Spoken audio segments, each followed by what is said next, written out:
morning and welcome everyone. Just 4 weeks ago, I was here at LDS to propose the largest tax cut in state history. And today I'm back, and this time I brought a few friends with me to sign this bill into law.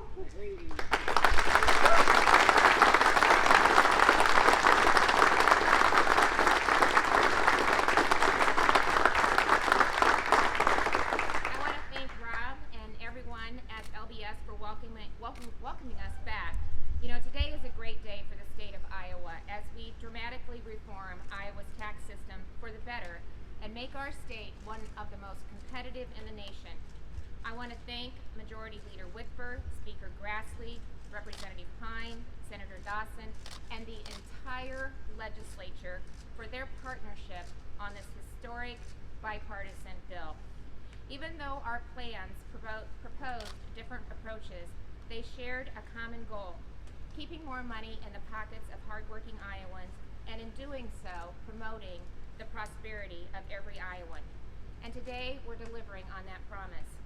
We've accomplished what we have on tax reform in recent years by approaching the issue with purpose and patience, taking every opportunity to make transformative change while also understanding a strong tax code takes sustained, persistent work over years.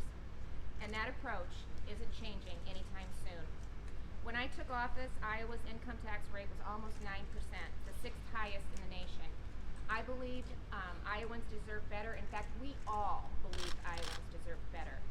So I proposed and the legislature passed what was then the largest income tax reduction in state history, and Iowans benefited from a 10% across the board cut in the first year. But we were just getting started.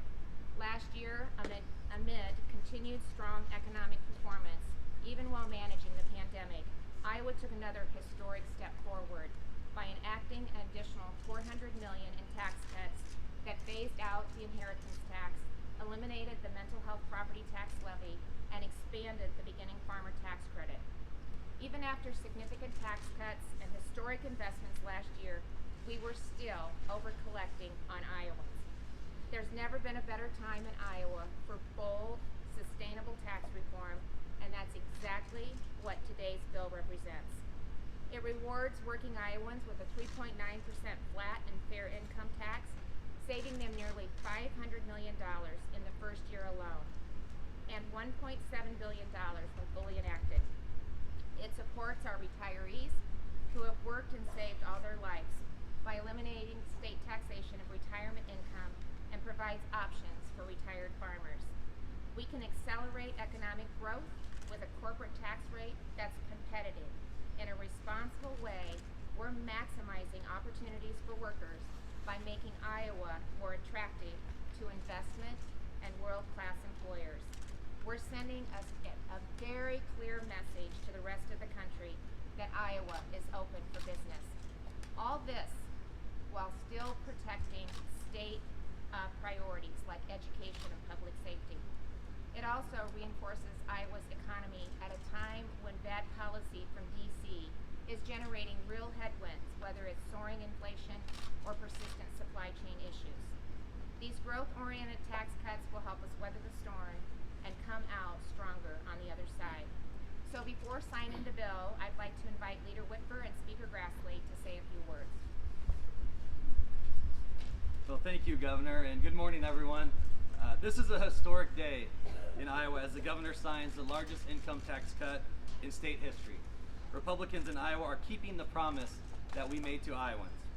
6 years ago, when Republicans took the Iowa Senate majority and therefore the trifecta at the Capitol, we inherited one of the most complicated and punitive tax codes in the entire country. We're the sixth highest in individual income tax rate. We're the 50th in corporate tax rate. But 6 years ago, we laid out a vision for Iowa, and more specifically, a vision for tax reform in Iowa.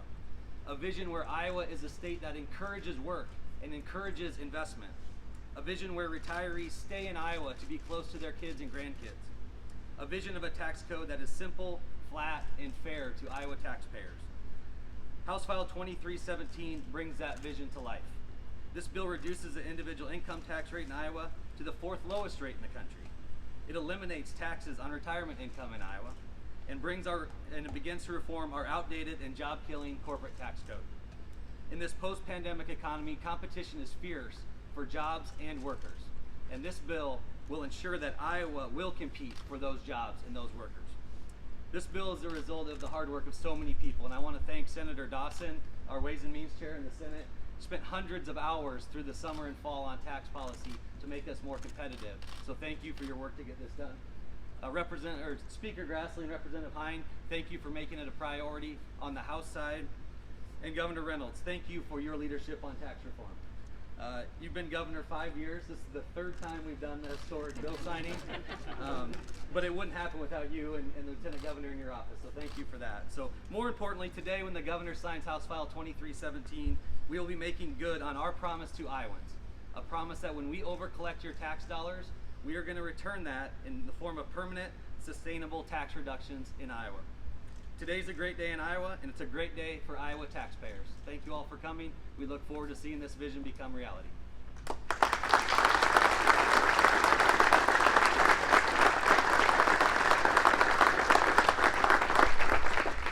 Well, Jack and the governor, we have a quorum present, so is there anything else that we want to do? Is there anything else we want to do to move Iowa forward? But it's always hard being the third speaker, and that's why I don't even have notes, so I can just roll off of what you two said. But the most important thing that I heard said here today is that Iowa is open for business because of the leadership with Governor Reynolds, working with the legislature to send a message. And I'm going to keep using this one until it gets picked up somewhere.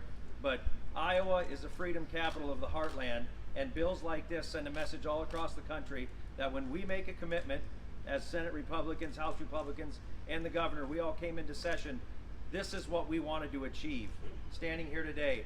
Now, we didn't even have to wait to the end of session to do it. All of you have been around a while. This is a conversation we have at the end of session, but we made it a priority, and we want to send that message to Iowans that when we make a commitment on the campaign trail, because you always hear that from your politicians, say one thing, do something else. This is just one more thing that the legislature has done to uphold those commitments and move this state forward. So, Governor, thank you so much. So many people that we worked with, Senator Whitver, Governor Reynolds, our chairs, and the caucuses. Thank you for being here and buying into this plan and knowing that this will move Iowa forward. This is not just about lowering income tax. This is about keeping our retirees in the state. Jack touched on making sure we're more competitive on the corporate side. All of those things are commitments that we continue to make every year that we want to come down here and tackle. And to be quite honest with you, Governor, we've put ourselves in a position we look forward to, after we're all reelected, to getting to do this again moving forward. So thank you all for the opportunity, and we're so excited to join you here today. Thank you.